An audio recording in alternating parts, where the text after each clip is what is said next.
The University of Toronto is getting the biggest donation in its history, $100 million. It's from entrepreneurs Heather Reisman and Jerry Schwartz. The money will go towards the construction of the Schwartz-Reisman Innovation Center, which will study artificial intelligence and how it affects society. My next guest was consulted by Reisman and Schwartz on the idea of a center. Gillian Hadfield is a legal expert who has studied the concept of technology, AI, and the impact on our lives. She's a faculty affiliate with the Vector Institute in Toronto and a professor of law and strategic management. Gillian, thank you for joining me in Toronto tonight. Well, great to be here.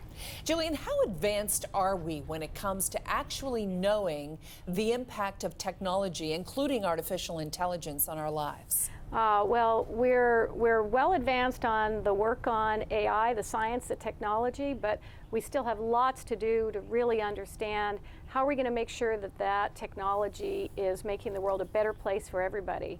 I think we need a lot of groundbreaking research in the areas of social science and humanities to figure those questions out to catch up with where we are on the technology.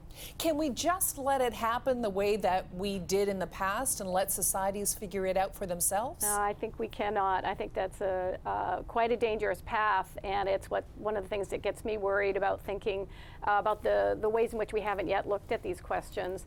One of the key things about AI and technology in the AI space is how fast it is moving. It's just incredible over a very short span of time, 3, 4, 5 years, tremendous advances. And our systems for deciding what we think is okay, what we think is not okay, what we think we can allow, those move much more slowly. And so I think one of the things we need to be doing is rapidly gearing up our attention to those questions in our research. What do you think some of the crucial questions are? Well, AI is probably going to impact just about everything we do, so we could see it in all kinds of dimensions. But I think the key thing is that people need to feel that their world is one that looks after them, that is safe, that is fair, that treats them well.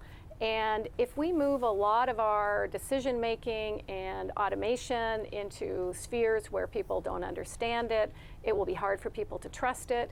It will be hard for people to feel like they are a part of what the economy and society are doing. And it's going to be very important for us to figure out ways for people to trust. Privacy is going to be a big issue, and our sense of control over who knows what about us and how do they use that information. Right, and you talk about that not only in your book but also in your classes about how AI is based on data. Yes, yes. And so we have to know that we're being scoped for data all of the time. It's a collective exercise, if you will. It is, and AI feeds on data, and the pressure that the competition around AI creates for more and more data, and our existing ways of thinking about who owns data, who has a right to use it, when can you use it, for what purposes. If I say yes to a medical test and to sharing my data for a medical test, have I also said yes to having that data used to build algorithms that maybe are being used in ways that I don't approve of? Have I consented to everything that might be done? And we see this with information even on social networks today. When I say yes to posting something on Facebook, am I saying yes to having it used to create fake news or manipulate elections? Exactly. We almost need to know. It's almost like we're signing a contract every time we click. Yes, that's right. So one of the things I teach is contract law, and of course we're clicking I agree all day long. And we have this idea of consent. The European Parliament has enacted a very big privacy law, a lot of it based on consent, but it's not clear that the concept of consent is even meaningful here. What does it really mean? Nobody really knows what they're signing. Nobody knows how the data is going to be used. Mm-hmm. Colleagues of mine have done research showing that, in fact, 60 to 70% of the apps that are out there are not using the data the way they say they're using it. So We need to reinvent ways for people to feel they have some control over their data, and that they have ways of saying, yeah, this is an okay use of it, and that's not an okay use of it.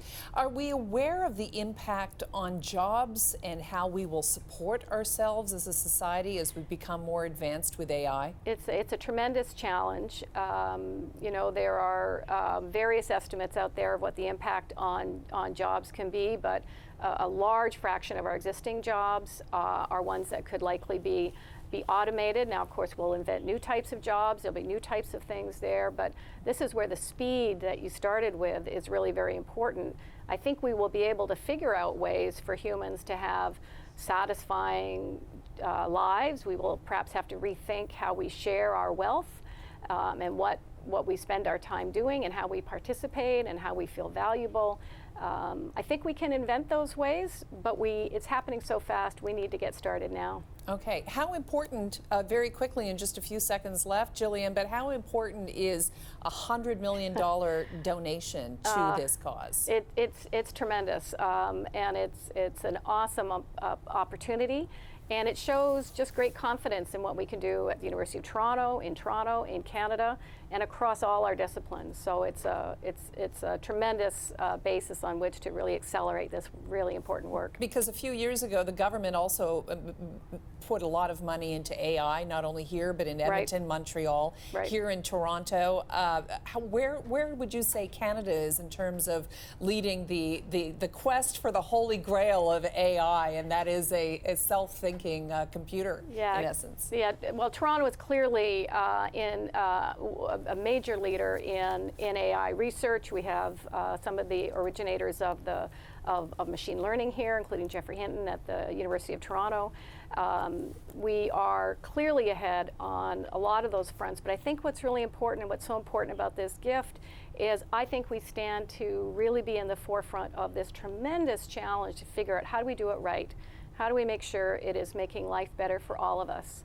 I think that's an opportunity for Canada to really shine in the world.